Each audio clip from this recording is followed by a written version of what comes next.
அடமானத்தில் இருக்கும் தங்க நகையை மீட்டு மார்க்கெட் விலையில் உடனடியாக விற்க சிறந்த வழி பிரைம் கோல்ட் ஹப். தொடர்புக்கு 9845551787. தங்கத்தை மட்டுமல்ல உங்கள் தன்னம்பிக்கையையும் மீட்டுத் தருகிறோம். ஹாலிடேஸ்னாலே அது நம்ம GT Holidays தான். GT Holidays, South India's #1 travel brand. You know you are special when you're with GT Holidays.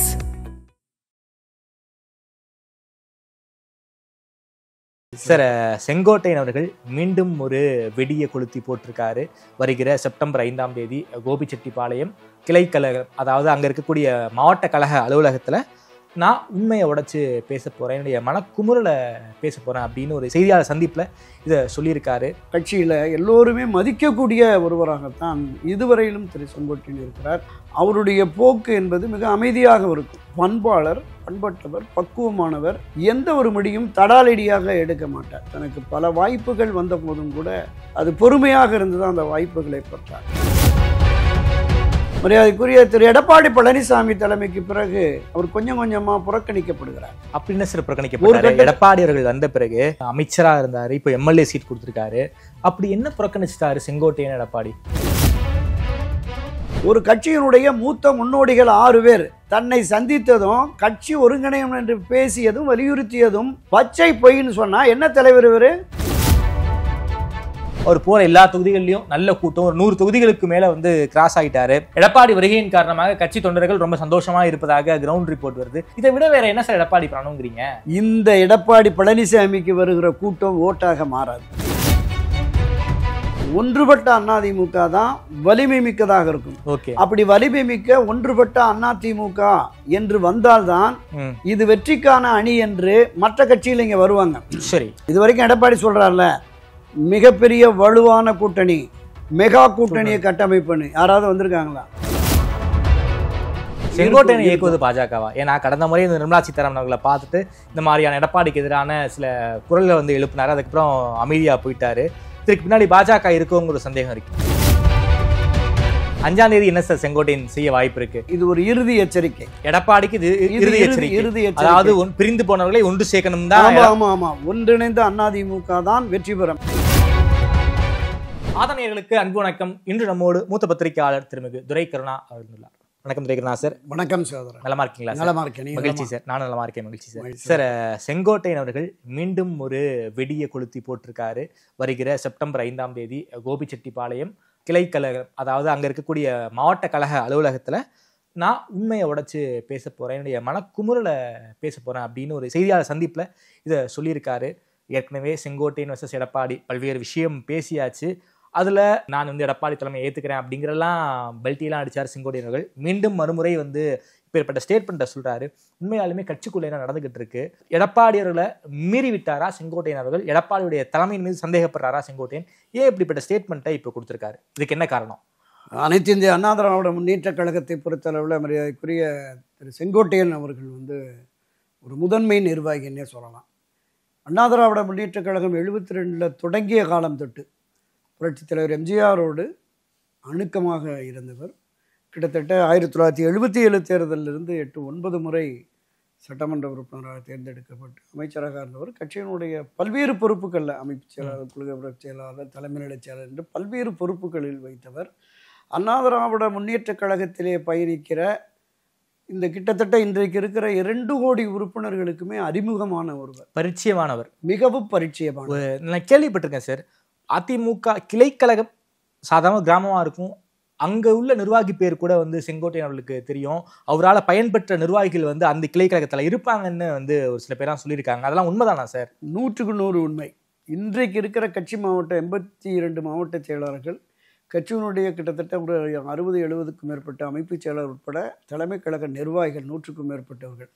இதை தாண்டி மாவட்டம், நகரம், ஒன்றியம், கிளை, பேரூர், மாநகராட்சி, இதையும் தாண்டி தமிழகத்தில் இருக்கிற சுமார் 12,600 வருவாய் கிராமங்களுக்கு உட்பட்ட கிளை, நீங்க குறிப்பிட்ட 1,00,000க்கும் மேற்பட்ட கிளைக்கழக நிர்வாகிகள் அவருக்கு தெரியும். ஓகே. இதை தாண்டி கட்சியினுடைய அடிப்படை உறுப்பினர்கள், அந்த கார்டு மட்டுமே வச்சிருக்கிற எல்லோருமே விரும்பக்கூடிய ஒரு தலைவர்களில் திரு செங்கோட்டையன் அவர் தான் பரவலாக ஒரு மரியாதைக்குரிய கட்சியில் எல்லோருமே மதிக்கக்கூடிய ஒருவராகத்தான் இதுவரையிலும் திரு செங்கோட்டையன் இருக்கிறார். அவருடைய போக்கு என்பது மிக அமைதியாக இருக்கும். மரியாதைக்குரிய திரு ஓபிஎஸ் அவர்கள் மாதிரியே பண்பாளர், பண்பட்டவர், பக்குவமானவர், எந்த ஒரு முடியும் தடாலடியாக எடுக்க மாட்டார். தனக்கு பல வாய்ப்புகள் வந்த போதும் கூட அது பொறுமையாக இருந்து தான் அந்த வாய்ப்புகளை பெற்றார்.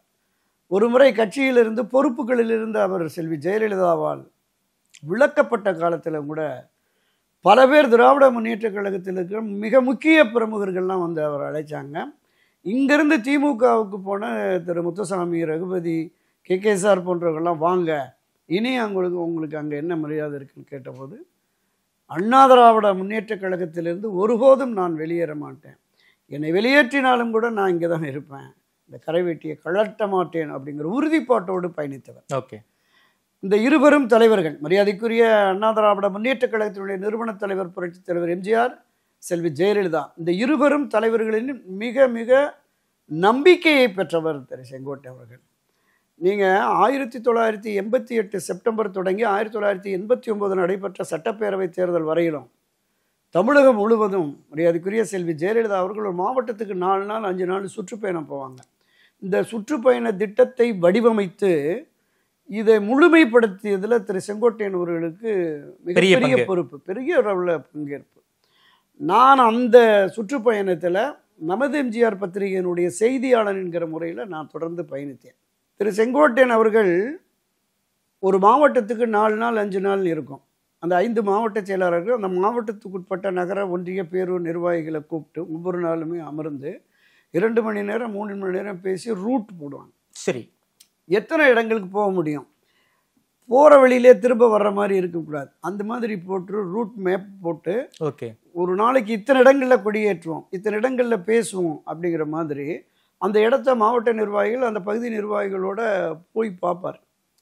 எல்லா ஏரியாவும் போய் பார்த்துட்டு 12-1 மணிக்கு வந்து குளிச்சுட்டு சாப்பிட்டு 3-4 மணிக்கெல்லாம் செல்வி ஜெயலலிதா காருக்கு முன் காராக அவருடைய கார் பயணிக்கும். அவர் எங்கெல்லாம் நிறுத்தணும்னு சொல்லுவாரோ அங்கே ஒரு ரெட்டைலையை கொடுத்துருப்பாங்க. அந்த பாயிண்டில் அந்த ரெட்டைலையை தூக்கி பிடிச்சோன்னே அங்கே போய் வேன் நிற்கும். அப்படி சிஸ்டமேட்டிக்காக பண்ணியிருந்தார். ஓகே. சாயங்காலம் 4:30 மணி 4 மணிக்கு அந்த தங்கின இடத்துலேருந்து சில ஜெயலலிதா புறப்பட்டு அப்போல்லாம் இரவு 10 மணியோட முடிக்கிறது இல்லை பிரச்சாரம், விடிய விடிய போகும். ஓகே. விடிஞ்சு அதிகாலையில் 6:30-7 மணிக்கு 5:30 மணி 6 மணிக்கு மேலே தான் தங்கும் இடத்துக்கே செல்வி ஜெயலலிதா வருவார். இரவு முழுவதும் போகும். முடிச்சுட்டு இவங்க அறையில் விட்டுட்டு திரும்ப ஒரு 2 மணி நேரம் 3 மணி நேரம் கூட தூங்கி ஓய்வு எடுக்க மாட்டார். பகல் 10 மணிக்கெல்லாம் அவங்கள வர சொல்லிடுவார். அடுத்த நாள் எந்த ஏரியா போகிறோம். ஓகே. இப்படி திட்டத்தை வடிவமைத்து இந்த பயணத்தை நேர்படுத்தியதில் மரியாதைக்குரிய திருமதி VK சசிகலா அவர்களுக்கும் பெரும் பங்குண்டு. அந்தந்த பகுதியில்னா அந்த செப்டம்பர் 15 1988 சொல்கிறேன்ல, தஞ்சை மாவட்டத்தில் தான் முதல் சுற்றுப்பயணம். 5 நாட்கள் இந்த மாவட்டத்தில். அதனால் அந்த மாவட்டத்தில் இருக்க எல்லா பகுதிகளுக்கும் போகணுங்கிறது அந்த மாவட்டத்தை சேர்ந்த முறையில் திருமதி சசிகலா அவர்களும் எந்தெந்த ஏரியா நம்ம பெல்ட்டு அப்படின்லாம் பண்ணாங்க. ஸோ அந்த அளவுக்கு கட்சியில் மிக முதன்மையானவராக முக்கியமானவராக இருந்தவர். மரியாதைக்குரிய திரு எடப்பாடி பழனிசாமி தலைமைக்கு பிறகு அவர் கொஞ்சம் கொஞ்சமாக புறக்கணிக்கப்படுகிறார். அப்படின்னு சார் புறக்கணிக்கப்பட்டாரு. எடப்பாடி அவர்கள் வந்த பிறகு அமைச்சராக இருந்தார், இப்போ MLA சீட் கொடுத்துருக்காரு. அப்படி என்ன புறக்கணிச்சிட்டாரு செங்கோட்டையன் எடப்பாடி? இல்லை, அமைச்சராக அவர் கல்வி அமைச்சராக போட்டிருந்தார். அதிலெல்லாம் எந்த மாற்று கருத்தும் இல்லை. இந்த தேர்தல் 2021 தேர்தலுக்கு பிறகு அவருக்கு தலைமை கழகத்தில் ஒரு முக்கியமான ஆலோசனை கூட்டம் என்றாலும் கூட அழைப்பு வர்றதில்லை. இன்றைக்கும் கூட அவருக்கு எதிரான நிலைப்பாட்டு எடுத்து செயல்படுகிற அந்த மாவட்டத்தை சேர்ந்தவங்களுக்கு எடப்பாடி பொறுப்புகளை வழங்குகிறார். உதாரணத்துக்கு KC கருப்பணன், இந்த மாதிரி ஆட்களுக்கு அவருக்கு எதிரான நிலைப்பாடு கொண்டு செயல்படுகிற கோபி, சத்தியமங்கலம், ஈரோடு மாவட்டத்தில் போட்டுக்கிறார். தொடர்ந்து பல்வேறு விஷயங்களில் அவருடைய கருத்துக்கள் ஏற்கப்படுவதில்லை அப்படிங்கிற மாதிரி தான். மிக அதிருப்தியான சூழலில் இருந்த பொழுதுமே அவர் தடமாறாமல் அவர் தொடர்ந்து இருந்தார். கட்சி முக்கியம், நமக்கு வாழ்வு கொடுத்த பல்வேறு பொறுப்புகளை பதவியில் வழங்கிய இந்த கட்சி. ஏன்னா அவருக்கு இந்த கட்சி தொடக்க முதலே இருக்கிறதுனால அந்த ஈடுபாடு என்பது அதிகம். அந்த நிலைப்பாட்டிலிருந்து நாம் மாற வேண்டாம் என்று முடிவெடுத்து தான் செயல்பட்டார். குறிப்பாக 2024 நாடாளுமன்ற தேர்தலுக்கு பிறகு அதற்கு முன்னதாகவே நினைக்கிறேன் இந்த விவசாயிகள் மாநாடு ஒன்று நடந்தது. ஆமா ஆமா ஆமா. விவசாய பிரமுகர்கள் அத்திக்கடவு அவிநாசி திட்டத்திற்காக ஒரு பாராட்டு கூட்டம் விவசாய அமைப்புகள் நடத்துது. அப்படிங்கிற போது அந்த அமைப்பை சேர்ந்தவங்க போய் அணுகி கேட்டிருக்காங்க. கேட்டபோது அந்த மாடல்லாம் போஸ்டர் இதெல்லாம் கொடுக்குற போது எங்கள் தலைவர் விட அம்மா படமே காணோம் அப்படின்னு. அவங்க இல்லை இது தனியார் அமைப்பு அப்படிங்கிறதுனால தான் இருந்தது. எங்கள் கட்சியினுடைய பொதுச் செயலாளர் தான் திரு எடப்பாடி பழனிசாமி. பொதுச் செயலாளர் வருகிற பொழுது அந்த கட்சியினுடைய தலைவர்கள் போடாமல் எப்படிங்க பண்ணுறது அப்படின்னு சொல்லி அப்போவே அந்த அதிருப்தியை வெளியிட்டிருக்கார். அந்த நிர்வாகிகள் போய் திரு எடப்பாடியை சந்தித்த போது நீங்கள் என்ன மாதிரி பண்ணுறீங்களோ பண்ணுங்க அப்படின்னு சொல்லிட்டு போடணும் அப்படின்னு சொல்லியிருக்கணும்ல. இதில் என்ன பெரிய வேடிக்கைன்னா எடப்பாடியை வரவேற்று வழிநடுக பெரிய பெரிய பேனர் போஸ்டர் வச்சாங்கல்ல, அவங்க பூராமே எடப்பாடி படத்தை மட்டும் போட்டு இவங்க படத்தை கீழே போட்டுக்கிறாங்க. அப்போ கட்சியினுடைய நிறுவன தலைவர் புரட்சித் தலைவர் எம்ஜிஆர் இந்த அத்திக்கடவு அவிநாசி திட்டத்திற்கு கால்கோள் விழா அதற்கு 200-300 கோடி ரூபாய் பணம் ஒதுக்கி அந்த திட்டத்தினுடைய மூலாதாரமாக இருந்தது செல்வி ஜெயலலிதா. அப்போ இவர்கள் இருவரை விட தன்னை மட்டுமே முன்னிலைப்படுத்தணுங்கிற போக்கு அதில் அவருக்கு வெளிப்பட்டுருச்சு. அது ஒரு பெரிய அளவில் பேசுபொருளானது. கட்சியினரோட கடுமையான அதிருப்தி. சரி, செங்கோட்டையன் வெளிப்படையவே சொன்னார், இந்த மாதிரியான போக்கு ஏற்க முடியாது அப்படிங்கிற மாதிரி எல்லாமே சொன்னார். அப்போ ஒரு சுயாதீனமாக எல்லாத்தையும் எடுத்துக்கிட்டு கட்சியை கைப்பற்றி வைத்துக்கொண்டு இவர் எதேச்சிய அதிகாரமாக திரு எடப்பாடி செயல்படுகிறார் என்கிற எண்ணமும் உணர்வும் செங்கோட்டையன் அளவுக்கு வந்துருச்சு. செங்கோட்டையன் அளவுக்கு வந்துருச்சு. செங்கோட்டையன் அந்த இந்த நிலைப்பாடு சரியாக இருக்காது, இது கட்சியினுடைய வளர்ச்சிக்கு கட்சியை வெற்றி பாதை கொண்டு செல்லாதுங்கிறது இருந்தார். அந்த அடிப்படையில் தான் 2024 நாடாளுமன்ற பொதுத் தேர்தலில் ஒரு பெரிய சரிவு, ஒரு பின்னடைவு, பெரும் தோல்வி ஏற்பட்ட உடனே இப்படியே விட்டோம்னா சரியாக வராது, வாங்க பொதுச் செயலாளரை சந்தித்து நம்ம பேசி ஒரு 6 முன்னாள் அமைச்சர்கள் போய் பார்த்தாங்க. ஆமாம், அதை தான் பச்சை போயின்ட்டாரே சார் எடப்பாடி. அதை தான் நான் இப்போ சொல்ல வரேன். திரு செங்கோட்டையன், திரு நத்தம் விஸ்வநாதன், திரு தங்கமணி, திரு வேலுமணி, திரு சி.வி. சண்முகம், திரு தருமபுரி கே.பி. அன்பழகன், இந்த 6 பேர். இந்த 6 பேருமே திரு எடப்பாடி பழனிசாமியோடவும் அனுபவம் இருக்கவர்கள், பல்வேறு பொறுப்புகளில் இருந்தவங்க, சீனியர்கள். ஆமாம், அவங்க போய் பேசுகிறாங்க. 2.5 மணி நேரம் பேசியிருக்காங்க. இந்த நான் ஏற்கனவே நம்ம இதில் பதிவு பண்ணியிருக்கேன். சேலம் எடப்பாடி அவர்கள் வீட்டில், நெடுஞ்சாலை நகர் வீட்டில் கிட்டத்தட்ட ஒரு இதில் சந்தித்த ஒரு 3 பேரை நான் நேரடியாகவே சந்தித்து பேசுகிறேன். இந்த 6 பேரில் ஒரு 3 பேரை நான் நேரடியாகவே சந்தித்து பேசினேன். அவங்க உண்மைதாங்கிறாங்களா? உண்மை, 100க்கு 100 உண்மை. அங்கே என்ன நடந்ததுங்கிற வரைக்கும் என்கிட்ட சொன்னாங்க. சரி. அப்போ பேசும்போது அவர் பிடிவாதமாக இல்லை, அவங்க வந்தால் சரியாக வராதுன்னு மறுக்கிறார். 2.5 மணி நேரம் தொடர்ந்து பேசுகிறாங்க. பேசிய பொழுது திரு எடப்பாடி பழனிசாமி சொல்லியிருக்கார், ஏங்க அவங்களுக்கு தான் செல்வாக்கு, அவங்க தான் ஜெயிக்க முடியும்னு சொன்னால் நம்ம போட்ட நிர்வாகி யாராவது போயிருக்காங்களா, ஒரு கிளைக்கழக நிர்வாகியாவது போனாங்களா அப்படின்னு.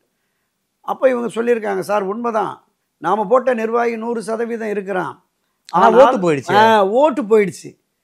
அந்த ஓட்டுகள், அந்த வாக்காளர்களை கொண்டு வந்து சேர்க்கிற பணியில் நம்ம நிர்வாகி ஈடுபடலை. கிட்டத்தட்ட நம்ம 2 கோடி 6 லட்சம் பேருக்கு என்னமோ கார்டு கொடுத்துருக்கோன்னு சொல்லியிருக்கான். 1 கோடி பேர் கூட ஓட்டு போடலை. 1 கோடிக்கு மேலே ஓட்டு போடாமே இருக்கான். நாடாளுமன்ற தேர்தல் யார் பிரதமர் நம்ம சொல்லலை அப்படின்னா, நீங்கள் வாக்குச்சாவடியில் ரெட்டலை நிற்கிற போது அந்த ரெட்டலைக்கு வாக்கு போடுவாங்கல்ல, ரெட்டலைக்கு வாக்கு போட முடியல, அப்படி போட்டிருந்தான்னா வாக்கு சதவீதமாவது அதிகரிச்சு உயர்ந்திருக்கும். அப்போ தலைமையினுடைய போக்கு, தலைமை அந்த எடுத்த வியூகம், அவர் போட்ட கேண்டிடேட்டு இது தேராது அப்படிங்கிற மாதிரி மனநிலைக்கு வந்ததுனால தான் ஓட்டு போட போகலை. அப்போ இந்த நிலை என்பது கட்சி ஒன்றிணைந்தால் மட்டுமே நம்ம திரும்ப வெற்றி பெற முடியும். இது தென் மாவட்டங்களில் எல்லா மாவட்டங்களிலும் அதிருப்தி இருக்கு அப்படின்னு சொல்லி, அப்போ இப்போ விலகி சென்றிருக்கிற திரு ஓபிஎஸ், திருமதி சசிகலா விலக்கி வைக்கப்பட்டிருக்கிறார். இப்போ இவர்களையும் தாண்டி அமமுகவையும் இதை தனி கட்சி தொடங்கிட்டே நீங்கள் போய் சேருங்க பார்த்துக்கிறோன்ட்டார்.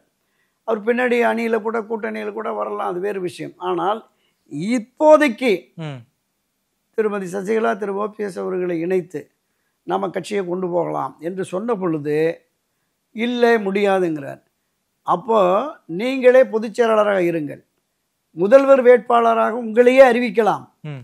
நீங்கள் விலக்கி வைக்கப்பட்டவர்கள், விலகி சென்றவர்கள், அதிருப்தியாளர்கள் அனைவரும் கட்சி ஒன்றிணைவதில் எனக்கு முழு சம்மதம், எனவே அதற்கான முன்முயற்சி எடுப்போம் அப்படின்னு ஒரு அறிக்கை மட்டும் கொடுங்க. இந்த அறிக்கை எடுத்துகிட்டு போய் திரு ஓபிஎஸ், திருமதி சசிகலா அவர்களை நாங்கள் கன்வின்ஸ் பண்ணி கொண்டு வர்றோம். ஓகே, வருவோம். அப்புறம் தேர்தலுக்கு பிறகு நாம் யார் யார் என்ன பொறுப்புங்கிறத பார்த்துக்குவோம். உங்கள் நிலைப்பாட்டுக்கு தக்கவாறு கொண்டு வரேன்னு சொன்னதுக்கும் அவர் முடியாது. சரி, என்ன நடந்ததுன்னா, இவ்வளோ நேரம் பேசுகிற போது ஏங்க அவங்களுக்கு தான் செல்வாக்கு இருக்குது, அவங்க வந்தால் தான் ஜெயிக்க முடியும் அப்படின்னா நீங்கள் கூட போயிருங்களேன். இந்த 6 பேரை இந்த வார்த்தை 100% எடப்பாடி சொன்னது. இந்த 6 பேரை போயிருங்க அப்படின்னு சொல்லியிருக்காரு.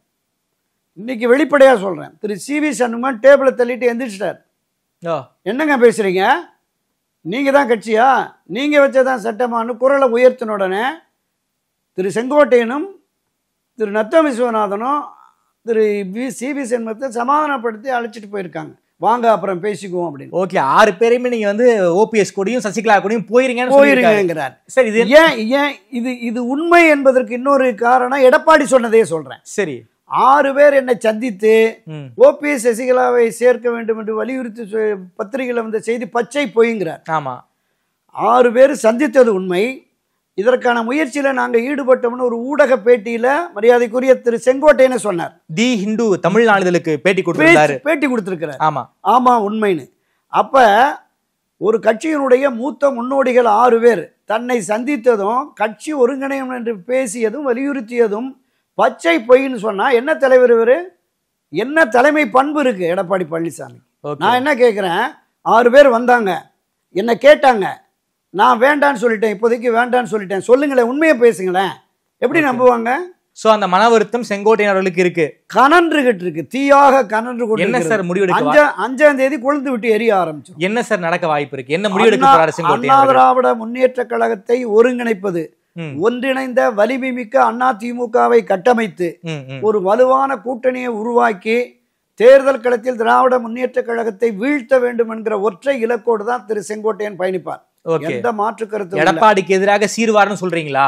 எடப்பாடிக்கு எதிராக அல்ல, எடப்பாடி தலைமையிலான இந்த அதிமுகவை ஒருங்கிணைக்க வேண்டும், திரு ஓபிஎஸ் சசிகலா எல்லோரையும் ஒருங்கிணைக்க வேண்டும் என்று. அப்ப ஒரு சீற்றத்தை உருவாக்கக்கூடிய அளவிற்கு எடப்பாடியின் செயல் இருக்குமா? அதுக்கு பிறகுதான் நம்ம பார்க்கணும். ஓகே சார், குறிப்பாக 6 பேரையுமே வந்து சந்தித்தது பச்சை போய், ஆனாலும் 6 பேர் வந்து ஒருங்கிணைப்பை வந்து வலியுறுத்துறாங்க. இப்போ வரைக்குமே வந்து அதுக்கு வந்து எடப்பாடி அவர்கள் ஒத்துக்கவே மாட்டேங்கிறாரு. ஓபிஎஸ் அவர்களை பற்றி கேள்வி கேட்கும்போது அது காலம் கடந்து விட்டதுங்கிறாரு. டிடிவி அவர்களை பற்றி கேள்வி கேட்கும் போது காலம் பதில் சொல்லுங்கிறாரு. என்ன மைண்ட் செட்டில் தான் எடப்பாடி இருக்காரு? அதுவும் இல்லாமல் இப்போ மக்கள் பயணம் வேற போய்கிட்டு இருக்காரு. அவர் போகிற எல்லா தொகுதிகள்லையும் நல்ல கூட்டம், ஒரு 100 தொகுதிகளுக்கு மேலே வந்து கிராஸ் ஆகிட்டாரு. எடப்பாடி வருகையின் காரணமாக கட்சி தொண்டர்கள் ரொம்ப சந்தோஷமா இருப்பதாக கிரவுண்ட் ரிப்போர்ட் வருது. இதை விட வேற என்ன சார் எடப்பாடி பண்ணணுங்கிறீங்க? இந்த 1977, 80, 84 ஒரு 3 தேர்தலில் மரியாதைக்குரிய கலைஞர் கருணாநிதி ஊரூராக போய் பிரச்சாரம் பண்ணிட்டு சொல்லுவார், ஒவ்வொரு தேர்தல் முடிஞ்சோன்னே, கூட்டமெல்லாம் இங்கே வந்தீங்க, ஓட்டை போய் அங்கே போட்டீங்க அப்படின்னு ஒவ்வொரு தேர்தல் முடிஞ்ச போது சொல்லுவார். அதுதான் இந்த எடப்பாடி பழனிசாமிக்கு வருகிற கூட்டம் ஓட்டாக மாறாது. அதுதான் இது. அதாவது கூடுகிற கூட்டம் என்பது வேறு, கூட்டி வருகிற கூட்டம் என்பது. அரசியல் கட்சியில் இப்போ எல்லா கட்சிகளையும் கூட்டத்தை கூட்டிட்டு தான் வராங்க. அவரவர்கள் பணம் எவ்வளோ செலவு பண்ணுறாங்களோ அந்த அளவுக்கு கூட்டத்தை கொண்டு வந்துடுவாங்க. அதில் எந்த விதிவிலக்குமே இல்லை. ஆனால் கிரவுண்ட் ரியாலிட்டி, தேர்தல், இந்த கள யதார்த்த நிலவரம், ஓகே, யதார்த்த நிலவரம் என்ன என்பதை 2024 தேர்தல் நமக்கு பாடம் புகட்டி இருக்கு. ஓகே, அதை படிப்பனையாக எடுத்து வாங்க அப்படின்னு தான் எல்லாரும் சொல்கிறாங்க. நீங்கள் 2024 தேர்தலில் நம்ம பல பதிவுகளில் சொல்லியிருக்கோம். இந்த நாடாளுமன்ற தேர்தலில் நாடாளுமன்ற தொகுதி 15 தொகுதியில் 3வது இடம், 7 தொகுதியில் கட்டுத்தொகை இழப்பு, ஒரு தொகுதி 4ஆம் இடம் போயிடுச்சு.